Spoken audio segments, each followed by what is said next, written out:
আমি বেঁচে থাকতে থাকতে গুলটেটার একটা বিয়ে দিয়ে যেতে চাই।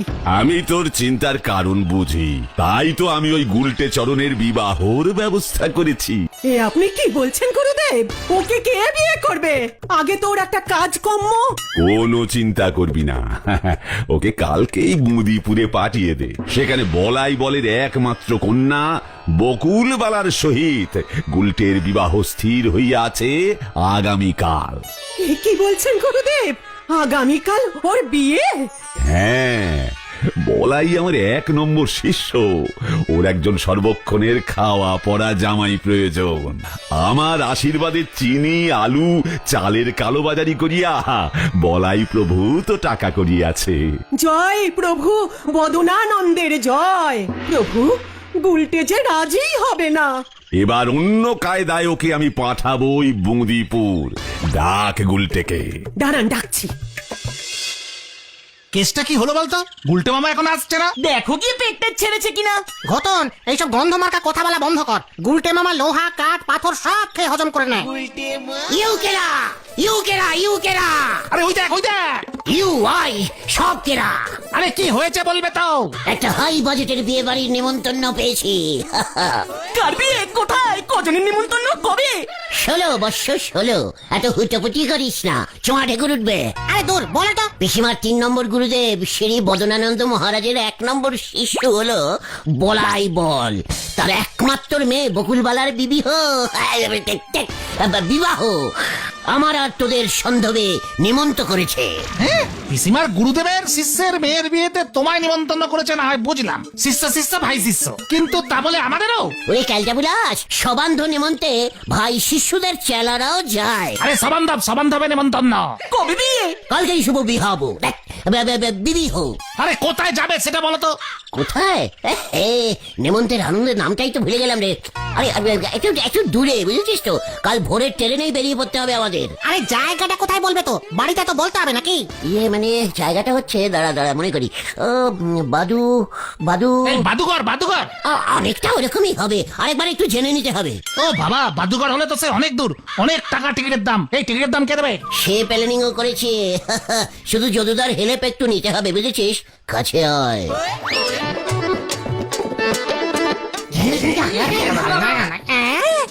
দারুণই দিয়া। হ্যাঁ, কি বলছো? আর ধরা খেলে? চুকার গেলতে বুঝাস, সবসময় পটিভিজ ভাববি, বুঝেছিস? আরে পজিটিভ। তুমি পজিটিভ মানে জানো? পাঁচু, ঘটনা লিডারকে মানে জিজ্ঞেস করছে। আরে ঠিক আছে। এই তুমি আগে ঠিকঠাক জায়গাটার নাম জানো তো? জায়গা যেখানেই হোক, কাল ভোরবেলাতেই বেরুবো। একেবারে স্টার্টিং করে শুরু করবো, বুঝেছিস? শুনলাম ওই বলাই বল নাকি খুব বড় লোক। সকালের ব্রেকফাস্টে লুচি তরকারি মিষ্টি এসব তো থাকবেই। দুপুরে ডাল কাঁটা চচ্চড়ি ভাত। উফ বাবা, মাছের ডিমের বড়া। পাঁচুরে!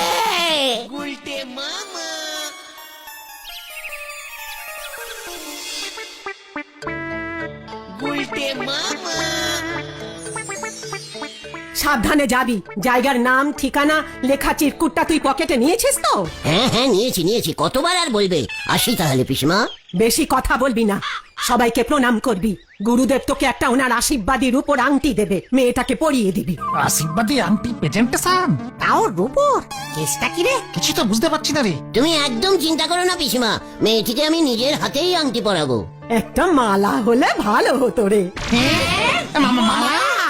না মানে, গুলটেটা এত সুন্দর করে ধুতি পাঞ্জাবি পরেছে, গলায় মালা দিলে আরে বিয়ে বাড়ি বলে কথা।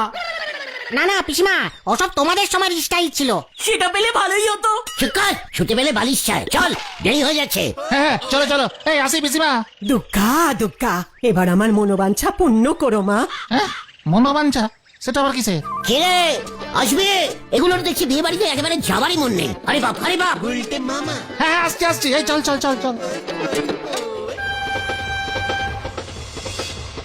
মানে গুলটে মামা, সব ঠিক আছে তো? হ্যাঁ, মানে অতাপতো। আসলে জিজ্ঞেস করলে বলতে পারবে তো? চুকার, খালি নার্ভিস করে দিচ্ছে। বাবা জীবন বুঝি বিয়ে করতে যাচ্ছ? নিমন্ত্রণ। হ্যাঁ দাদু। ওরে হত ছাড়া, তুই যদি এই বয়সে বিয়ে করতে পারিস, তবে আমার এখনো তোদের দাদু হবার বয়স হয়নি। ঠিকই তো। ঠিক আছে, হাফ দাদু। Ticket please. পাঁচুদা এসে গেছে, ওই দেখো। বুঝতে মামা, রেডি হও। স্মার্ট, স্মার্টলি থাক, বেশি নার্ভিস হবি না। তুমি তো হচ্ছ। দেখি টিকিট প্লিজ। ইয়ে মানে প্রেজেন্ট প্লিজ স্যার। বিবি হো বিহাবো, আরে ইয়ে মানে বি। আরে বিয়ে বিয়ে। তোমার বিয়ে বিয়ে করতে যাচ্ছ তুমি? ও হ্যাঁ মনে পড়েছে, স্যার বিয়ে করতে যাচ্ছি, বিয়ে কনসিশন প্লিজ। What concession? ইয়ে মানে স্যার উনি বলছেন ওই নতুন বিয়ে করতে গেলে বর আর বরযাত্রীদের নাকি ট্রেনের টিকিট লাগে না, নতুন নিয়ম করেছে। হোয়াট? 36 বছরে রেলের এমন নিয়ম শুনিনি আমি। কোথায় কোথায় যাবি তোরা? ইয়ে মানে কোথায় জানো পাঁচু? মস্করা হচ্ছে? কোথায় বিয়ে করতে যাচ্ছ জানো না? জানি তো স্যার, লজ্জা পেয়ে ভুলে গেছি। নতুন বিয়ে তো ফার্স্ট টাইম। ইয়ে মানে হ্যাঁ মনে পড়েছে, বান্ধিপাড়া। কি বান্দিপাড়া? না না না না না, এই ট্রেন এমন কোন জায়গায় যায় না। উঠুন উঠুন, সামনে স্টেশন আসলেই নেমে যান, উঠুন। কি না মনে পড়েছে বাদিপুর। আচ্ছা 150 টাকা করে চারজন, টোটাল 600 টাকা ফাইন করছে। এই না স্যার, আমার প্রথমেই কেমন সন্দেহ হয়েছিল। ও স্যার বলছি 1 টাকাও নেই স্যার। শ্বশুরমশাই বলছিল খালি পকেটে বিয়ে করতে আসতে, এটাই নিয়ম। বিয়ের পর পকেট ভরে দেবে। আচ্ছা আচ্ছা, নামুন নামুন নামুন, আপনি নামুন। এই নামছি এই গুলটা মামা চলো নামি। হ্যাঁ এখানেই মনে হয় আমার শ্বশুর বাড়িটা পড়বে।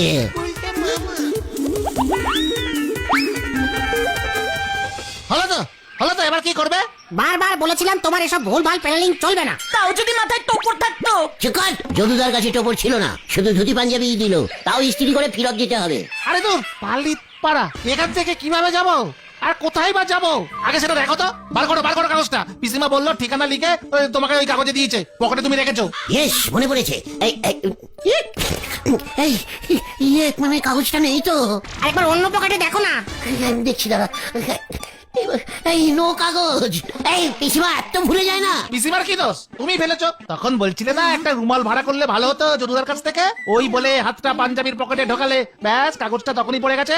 এবার কি হবে? ফিরতি ট্রেনে ঘরের ছেলে ঘরে ফিরে যেতে হবে। মোটেও না, মনে পড়ে গেছে। কোথায় যাচ্ছি আমরা? এই 4-5টা মিষ্টির নাম বলতো। আরে বল, স্পিডে বল, ফাস। রসগোল্লা, দই, সন্দেশ। না অন্য কিছু বল, অন্য কিছু। জিলিপি, পান্তুয়া। আরে কি করছো বলো তো? বল। ছানাপোড়া, মিহিদানা, বোঁদে। মনে পড়ে গেছে, বোদেপুর। আমরা বোদেপুর যাচ্ছি। বোদেপুর হইলে 40 টাকা, বোদেপুর 40 টাকা এক রেট। এইখানে চলে আসেন দাদা, পৌঁছাই দিতেছি। হ্যাঁ বোদেপুর, ঠিক তো? এই কাকাকে জিজ্ঞেস কর তাহলে। এই বলছি। হ্যাঁ কাকা, বোদেপুর বলে কোনো জায়গা আছে এখানে? আরে এর পরের স্টেশন, সব ট্রেন থামে না, এই স্টেশনেই বেশি লোক নামে। আমার ভ্যানে 40 টাকা লই, রিক্সায় 70 টাকা, পরে সময়ও বেশি লাগে। দেখেছিস? চলো কাকা, আয়। আর ভাড়ার টাকা? শ্বশুর মশাই বলাই বাবু দেবেন। আপনি বলু তার জামাই। দেখ পাচু দেখ। কিশানি রে ভেন্ডি। ঠিকই হবে, ভ্যান কাকু তো চিনলো। চল না গিয়েই দেখা যাক না। আমি একখান জিনিস বুঝতে পারতাছি না কিছুতেই। কি বুঝতে পারছেন না কাকা? বলুদার মতন এমন বিচক্ষণ ব্যবসায়ী মানুষের মাইয়ার জামাই এমন একখান লোক হইল কেমন করিয়া? কাকা মানে এই কাকা সত্যি কথা বলছি, আমরা পাত্রপক্ষের কেউ হই না। ওনার মেয়ের বিয়েতে আমাদের নিমন্ত্রণ করেছে। গুলটে মামার ঠিকানা লেখা কাগজটা হারিয়ে ফেলেছে। আপনি ভাগ্যিস স্টেশনে এসেছিলেন। বলুদা আমারে কইছিল স্টেশনে গিয়া ডান্স পার্টির লোকজন রে লই আইতে। Dance party? আরে আইসগা বলুদার ছোট মাইয়ার বিয়া তো, ডান্স পার্টি ভাড়া করছে। আমি তো আপনাদের ভাবছি বলুদার বড় মাইয়ার জামাই। বাবা আমি এখানে কিছুতেই বিয়ে করব না। উনি বলেছিলেন বিয়েতে শহর থেকে স্পেশাল ডান্সিং পার্টি আসবে। কোথায়? সব তো বাবা টুপি পরিয়ে বিয়ে করিয়ে নিচ্ছে। বন্ধুদের কাছে আমার মুখ পুড়ে চুন হয়ে গেল। ও বাবা, আরে কি মুশকিল, ডান্স পার্টি চলে আসলো বলে সে তো সন্ধ্যেবেলা ডান্স হবে। না আমার বন্ধুরা বলেছে সকাল থেকেই চাই, একটাও হিন্দি জিনচার গান বাজছে না। উল্টে মাইকেল লোকটা বললো বাংলা গান না বাজানোর প্রতিবাদে গান চালানো বন্ধ। বক্সের তার খুলে নিল আমাদের সামনে। চলো এ বিয়ে কিছুতেই হবে না। আরে বলু বাবু কি বলছে শুনুন না। আহা তা কেন, নাচ গান আমি শুরু করে দিচ্ছি। ওই তো ডান্স পার্টি চলে এসেছে। হ্যাঁ ডান্স পার্টি। আমি কোনো বদনানন্দকে চিনি না। নাচ আগে, নাচ শুরু কর। একই কেন? বাবা তাড়াতাড়ি শুরু করতে বলো না ওদেরকে। এ মানে আপনি বলাই বল বাবু না? কে বলাই বল? আমি বলরাম সেন। এই, নাচ, এই গান চালা বলছি। হ্যাঁ চালাচ্ছি।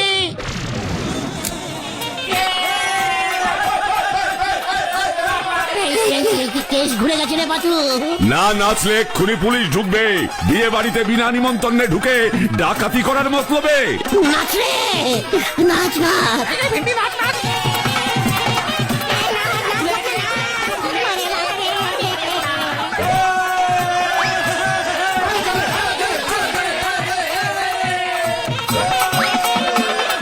এবার